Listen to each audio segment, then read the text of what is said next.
Lagi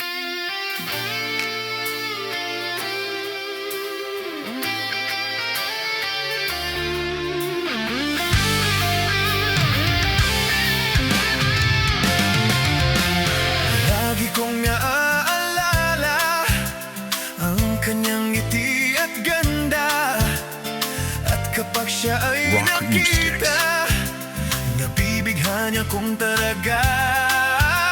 Di naman siya sobrang ganda, ngunit siya ang tahit na tahit ko. Bakit ba ganito ang nadarama ng puso ko? Minsan siya ay nakausap, ako ay parang nasa ulap.